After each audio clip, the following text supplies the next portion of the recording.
Hello everyone and welcome back to our channel. तो आज की इस वीडियो में डिस्कस करने वाले एक्सरसाइज 2.4 का question number 1 and question number 2 11th class के मैथमेटिक्स का। सो एक्सरसाइज 2.4 का क्वेश्चन नंबर 1 कहता है कि अगर मैट्रिक्स ए ये है और हमें वेरीफाई करना है कि ए का जो डिटर्मिनेंट होगा और ए ट्रांसपोज का जो डिटर्मिनेंट होगा वो आपस में इक्वल होंगे। ये प्रॉपर्टी नंबर 1 जो हमने लास्ट वीडियो में डिस्कस की भी है। तो सबसे पहले हम क्या करेंगे, इसका हम डिटर्मिनेंट निकालेंगे। ठीक है, तो ए डिटर्मिनेंट क्या होगा, वो होगा इसी मैट्रिक्स को आप डिटर्मिनेंट की फॉर्म में लिख दें 2 5 0 3 4 6 1 -5 1। ठीक है, तो ये आपके पास मैट्रिक्स है, इसका डिटर्मिनेंट आपने बना लिया। अब इस डिटर्मिनेंट का आपने वैल्यू निकालनी है। तो वैल्यू कैसे निकलेगी, तो हम क्या करेंगे, एक्सपेंशन या एक्सपेंडिंग बाय रो 1। हम इस रो के साथ एक्सपेंड करते हैं। हम कॉलम के साथ भी एक्सपेंड कर सकते हैं, रो के साथ भी कर सकते हैं, या कॉलम 1 से कर लें या रो 1 से कर लें, बात वही रहेगी। तो अगर इसका हम डिटर्मिनेंट निकालें तो क्या आएगा, वो कुछ इस तरह आएगा कि जब एक्सपेंशन होगी तो 2 फर्स्ट रो फर्स्ट कॉलम, ठीक है ना, फर्स्ट रो फर्स्ट कॉलम, तो ये बच गया 4 6 माइनस का 5 1। ठीक है ना, फर्स्ट रो और फर्स्ट कॉलम को छोड़ दिया तो ये चार वैल्यूज बच गई। अगला पार्ट आता है माइनस का 5। सेकंड पार्ट क्या होता है कि अल्टरनेट साइन आती है, पॉजिटिव नेगेटिव, उसके बाद दोबारा पॉजिटिव आएगा। तो सेकंड एलिमेंट है -5। 5 था तो 5 से एक्सपेंड किया, माइनस साइन फॉर्मूले की, फर्स्ट रो सेकंड कॉलम 3 6 1 1 3 6 1 1, और लास्ट में लास्ट एलिमेंट है 0, उससे एक्सपेंड करना है। तो ये फर्स्ट रो थर्ड कॉलम 3 4 1 -5। ठीक है ना, तो जब इससे हमने एक्सपेंशन की तो ये हमारी रिजल्ट आई। अब इसको सॉल्व करते हैं तो ये 2 4 1 ज़ा 4 माइनस 6 5 ज़ा 30। ठीक है, ये माइनस की वजह से 30 हो गया नेगेटिव, -5 3 1 ज़ा 3 माइनस 6 1 ज़ा 6 प्लस, और ये 0। इसकी रिजल्ट कुछ भी आए ये 0 से मल्टीप्लाई होकर 0 हो जाएगा, तो इसको करने की भी ज़रूरत नहीं है आप। सो आगे हम देखेंगे क्या होगा, 2 times 4 plus 30, minus minus plus हो गया, -5 3 -6 इज -3। ठीक है, सो आगे जब देखेंगे तो क्या होगा, 2 times 4 plus 30 is 34, minus minus plus 3 5 ज़ा 15।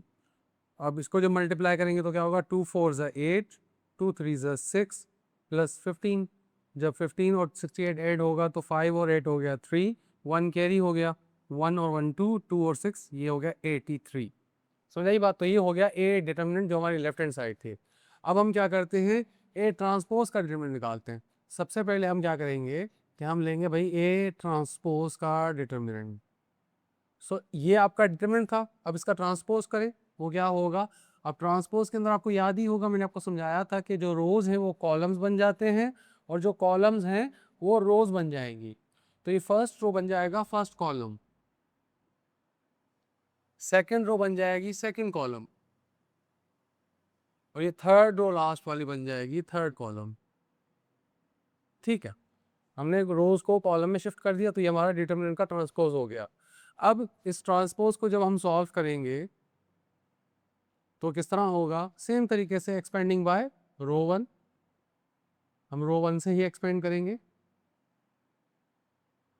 ठीक है, तो ये हमारा डिटरमिनेंट किस तरह एक्सपेंड होगा, फर्स्ट रो से 2 times first row first column को छोड़ दो, इस रो को इस कॉलम को छोड़ दो, तो ये बच जाएगा क्या, 4 -5 6 और ये 1, -3 से एक्सपेंड करो, 3 वैल्यू थी, माइनस फॉर्मूले में आती है। फर्स्ट रो सेकंड कॉलम को छोड़ दो, 5 -5 0 और ये 1। ठीक है, और लास्ट में क्या आएगा, +1 से एक्सपेंड करो, first row first third column 5 4 0 6।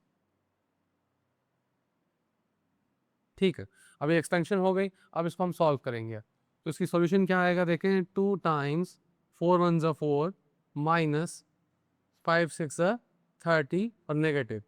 क्यों नेगेटिव, इसलिए क्योंकि ये इसकी जो रिजल्ट आएगी 6 इंटू -5 तो -30, और ये जो माइनस है वो फॉर्मूले में थे, -3 5 1 ज़ा 5 माइनस 0 इंटू 5 इज 0 +1 5 6 ज़ा 30 0 टाइम्स 4 इज 0।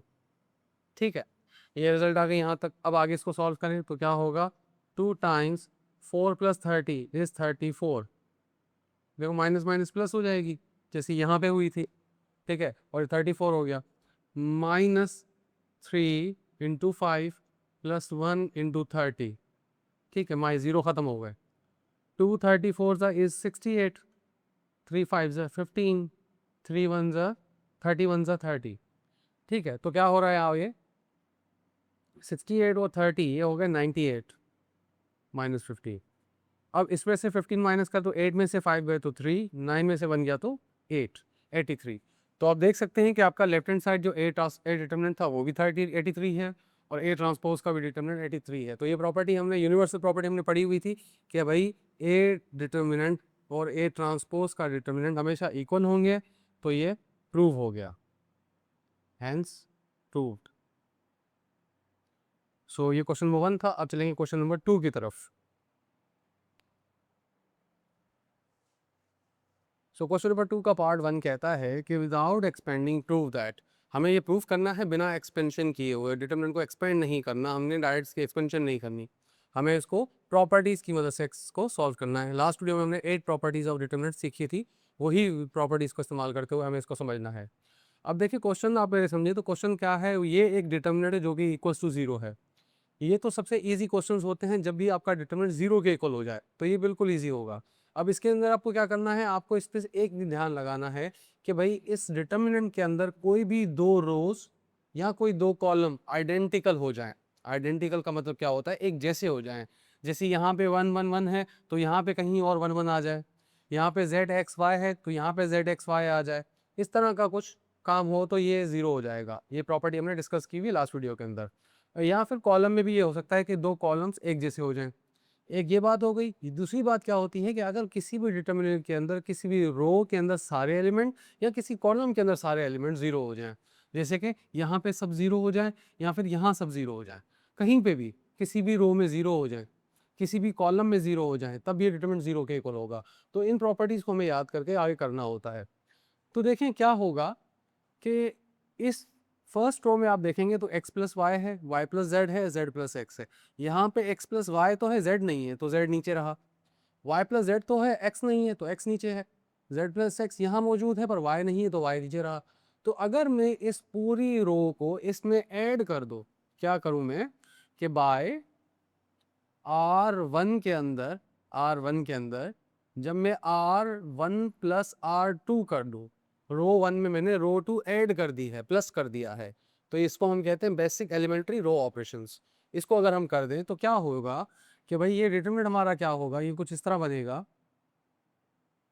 एक्स वाई पहले ही था, z इसमें ऐड हो गया, ठीक है, y प्लस जेड पहले ही था, x ऊपर ऐड हुआ तो इसको हमने लिख दिया x plus y plus z. z plus x मौजूद थे, y नहीं था, y हमने ऐड किया तो क्या हो गया x plus y plus z, हमने एक तरतीब से लिख दिया।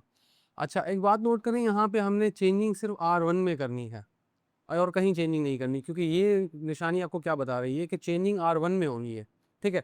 R2 R3 सेम रहेंगे, Z X Y 1 1 1, ठीक है। और हम यहाँ पे भी लिख भी देंगे कि भाई टेक लेफ्ट हैंड साइड, हमने लेफ्ट हैंड साइड ली है, उसके बाद ये काम किया। अच्छा अब एक बात नोट करें कि इसमें x plus y plus z, x plus y plus z, x plus y plus z, तीनों इस पोजिशंस पे कॉमन है, सेम है, इसको कॉमन ले लो। ये भी एक प्रॉपर्टी हमने डिस्कस की थी कि जब भी हम किसी भी मैट्रिक्स से कॉमन लेते हैं तो वो सारे एलिमेंट्स टोटल एलिमेंट्स में से लेंगे, पर जब भी डिटर्मिनेंट से कॉमन लेंगे तो वो या तो किसी रो में से कॉमन होगा या तो फिर वो किसी कॉलम में से कॉमन होगा। तो हम यहाँ के लिखेंगे भाई take x plus y plus z as common factor from R1। R1 row 1 में से हमने ये पूरा फैक्टर कॉमन ले लिया। जब हमने ये कॉमन लिया तो ये हमारी रिजल्ट क्या हो गई, ये कुछ इस तरह हो गई कि x plus y plus z हमने कॉमन ले लिया, और इससे क्या हुआ कि ये रिजल्ट कुछ यूँ हो गई कि इसमें से जब ये पूरा फैक्टर कॉमन निकला तो यहाँ क्या बचा 1, यहाँ से ये निकला कॉमन तो यहाँ पे भी 1 बचा, यहाँ से 1 कॉमन निकला तो यहाँ 1 बचा, और z x और ये y, और लास्ट में देखें 1 1 थे, ठीक है। अब इससे क्या हुआ कि इस स्टेप से ये हमारे फर्स्ट रो और ये लास्ट थर्ड रो ये दोनों सेम हो गए।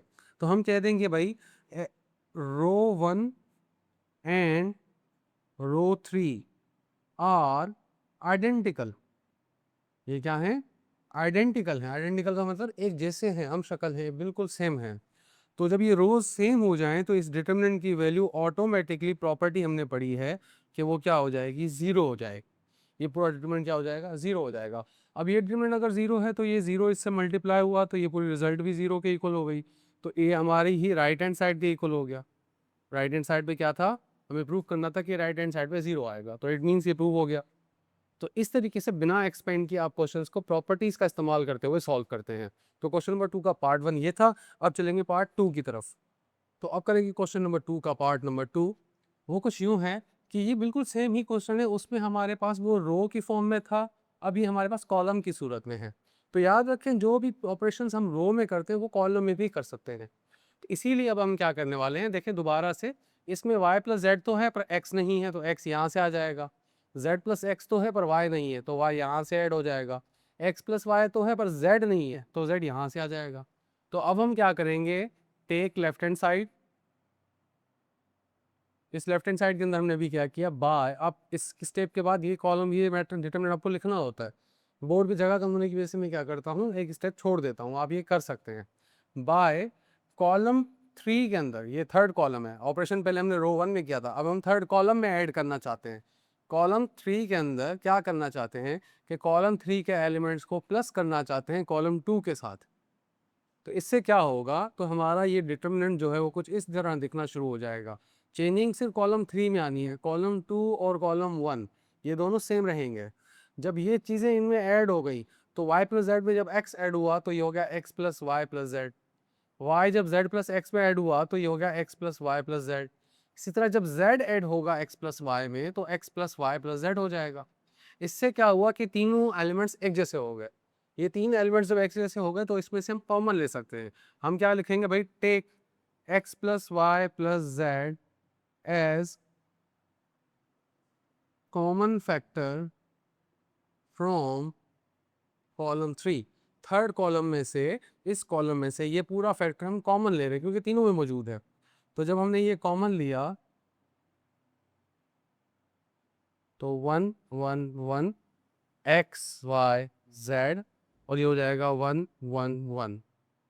इस तरह की कंडीशन बन गई। अब देखो दो कॉलम्स आइडेंटिकल थे, तो हम यहाँ पे कह सकते हैं as C1 and C3, column 1 and column 3 are identical. ये तीनों, दोनों, बल्कि दोनों कॉलम्स आइडेंटिकल हैं, एक जैसे हैं। ठीक है, तो हम कह देंगे भाई क्या हो जाएगा इसका डिटर्मिनेंट, इस डिटर्मिनेंट का सोल्यूशन आएगा जीरो, क्योंकि ये प्रॉपर्टी हमने पढ़ी है, कोई थर्ड नंबर प्रॉपर्टी थी कुछ। ठीक है, तो इससे क्या होगा, जब ये जीरो इससे मल्टीप्लाई होगा तो रिजल्ट क्या हो जाएगी, जीरो, जो कि हमारे पास राइट हैंड साइड थी। राइट हैंड साइड क्या थी, जीरो थी। तो ये हमारा क्वेश्चन प्रूव हो गया।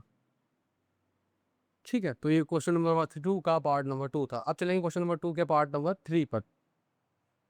नंबर 3 कुछ इस तरह है कि ये हमारे पास 4x4 का एक मैट्रिक्स है, हमें इसको एक्सपेंड किए बगैर प्रूव करना है कि ये जीरो के इक्वल होगा। ठीक है, तो देखें, सबसे पहले आप देखें कि आपके जो लास्ट कॉलम के अंदर सी और डी तो हैं पर ए और बी नहीं है, तो ए भी यहाँ रहे, तो इनमें से उठा के इस पर ऐड कर दें आप। इसी तरह ए और डी यहाँ है पर सी और बी नहीं है, तो ये दोनों यहाँ से उठा के इतने आगे। ए और बी में सी और डी चाहिए, वो दोनों ये रहे, इसमें ऐड कर दिएंगे। बी प्लस सी, ए और डी नहीं है, ये इनमें से उठा के इसमें ऐड कर देंगे हम। ठीक है, तो इससे क्या होगा, ये सब के सब एक जैसे हो जाएंगे और कॉमन निकल सकता है। ठीक है, तो अब हम क्या करने वाले हैं, सबसे पहले हम लिखेंगे take left hand side. Left hand side लिखने के बाद हम यही डिटर्मिनेंट एक बार लिखेंगे। उसके बाद हम क्या करेंगे, हम क्या करेंगे भाई, कॉलम 4 के अंदर, फोर्थ कॉलम के अंदर हम ऐड कर देंगे। फोर्थ कॉलम में क्या करने वाले हैं हम, column 4 plus column 2 plus column 3, ये दोनों हम इसमें ऐड करने वाले हैं। ठीक है, तो इससे क्या होगा, इससे ही हमारी रिजल्ट कुछ इस तरह दिखना शुरू हो जाएगी कि भाई के ये सेम रहे, बी बी डी ए ये भी सेम रहेगा, ए सी सी डी ये भी सेम रहेगा, क्योंकि चेंजिंग सिर्फ कॉलम 4 में होनी है। ठीक है, थर्ड 3 कॉलम स्टार्ट वाले बिल्कुल सेम रहेंगे। तो जब हमने ये स्टेप किया तो इसका मतलब क्या क्या, फोर्थ कॉलम में हमने कॉलम 4 2 3 ऐड कर दिए, तो ये कॉलम 4 है, इस पर 2 3 ऐड करना है, तो क्या करेंगे, तो ये हो जाएगा a plus d plus C plus d, क्योंकि कॉलम 4 तो था। इस कॉलम 4 में जब ये दोनों ऐड होंगे तो ए बी सी डी पूरे हो गए। इसी तरह जब इसमें ऐड होगा तो ए बी सी डी पूरे हो जाएंगे। तो सब के अंदर A plus B plus C plus D आ जाएगा। जो मिसिंग एलिमेंट्स थे वो आ गए। ठीक है, अब क्या हो गया, तो आप देख सकते हैं कि भाई इस पूरे रो, इस पूरे कॉलम में के कॉमन है, सब में के मौजूद है। इस पूरे कॉलम में A B C D common है, प्लस बी प्लस सी प्लस डी। तो हम क्या कहेंगे भाई, लिखेंगे टेक के and A plus B plus C plus D as common factor from C1 and C4 respectively। Respectively हम जब ने क्या किया कि भाई के हमने कॉमन लिया C1 में से, a plus B plus c d हमने कॉमन लिया C4 में से। रिस्पेक्टिवली का मतलब है तरतीब बार कि भाई के इसमें से होगा, ये इसमें से होगा, जो पहले आया है वो फर्स्ट वाले में से कॉमन होगा। सो जब के इस पूरे कॉलम में से कॉमन निकलेगा तो बाहर आ जाएगा। इसी तरह a plus B plus C plus d जब यहाँ से कॉमन आए तो ये भी कॉमन हो गए। जब इस पूरे डिटर्मिनेंट में से k निकल आया तो हमारे वैल्यूज आ गई 1 1 1, और सेकंड और थर्ड कॉलम बिल्कुल सेम रहेंगे, बी बी बी ए सी सी डी, और लास्ट में ये पूरे एलिमेंट कॉलम इस पे से हमने कॉमन लिए हैं तो ये पूरा फैक्टर कॉमन हो गया तो 1 बचा। अब इससे क्या हुआ, अब आप देख सकते हैं कि दो कॉलम्स आइडेंटिकल हो गए हैं, तो हम कह देंगे भाई as C1 and C4 are identical. अगर ये आइडेंटिकल हैं तो इससे क्या होगा, जो कॉमन फैक्टर हैं वो तो आएंगे ही आएंगे। इस डिटर्मिनेंट की जो रिजल्ट होगी, ये कॉमन फैक्टर तो हमने लिख दिया, इसकी जो रिजल्ट होगी वो हो जाएगी 0, क्योंकि दो कॉलम्स आइडेंटिकल है। तो अब क्या हो जाएगा, जब ये मल्टीप्लाई होंगे तो सब 0 हो जाएगी, क्योंकि 0 से कुछ भी मल्टीप्लाई होगा 0 होगा। तो ये हमारी राइट हैंड साइड थी, तो हम कहेंगे हैंस ट्रू। ये हमारा क्वेश्चन नंबर 2 का पार्ट नंबर 3 भी सॉल्व हो चुका है। तो इस वीडियो के अंदर हमने question number 1 question number 2 solve किया, जिसके हमने कंप्लीट पार्ट्स भी सॉल्व किए हैं। इंशाल्लाह हम नेक्स्ट वीडियो के अंदर क्वेश्चन नंबर 3 को डिस्कस करेंगे, और उससे नेक्स्ट वीडियो में हम क्वेश्चन नंबर 4 और 5 को डिस्कस करेंगे। इस तरह हमारी एक्सरसाइज कंप्लीट हो जाएगी। तो मैं उम्मीद करता हूँ ये वीडियो आपको समझ आया होगा। अगर आपको इस वीडियो में कहीं भी कोई गलती महसूस हो या आपकी कोई सजेशन हो, वो आप कमेंट में बता सकते हैं। इंशाल्लाह मिलेंगे हम नेक्स्ट वीडियो के अंदर, तब तक अपना ख्याल रखिएगा। अल्लाह हाफिज़।